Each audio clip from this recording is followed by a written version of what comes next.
After 37 years of marriage, Jake dumped his wife for his young secretary. His new girlfriend demanded that they live in Jake and Edith's multi-million-dollar home, and since the man's lawyers were a little better, he prevailed.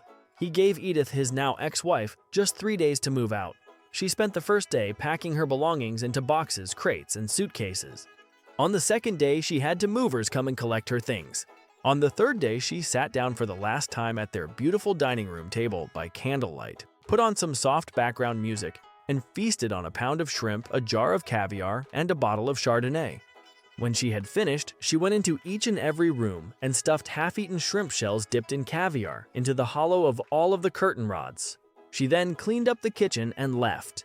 When the husband returned with his new girlfriend, all was bliss for the first few days. Then slowly the house began to smell. They tried everything: cleaning, mopping, and airing the place out. Vents were checked for dead rodents and carpets were cleaned.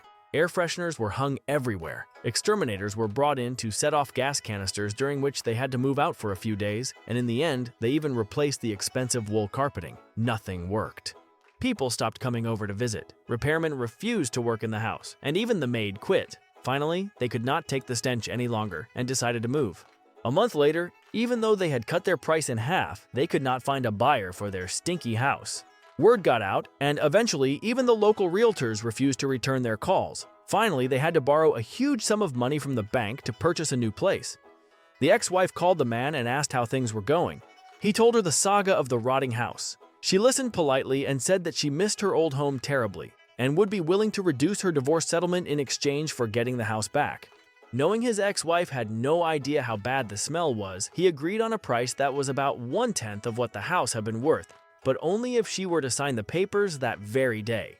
She agreed, and within the hour his lawyers delivered the paperwork.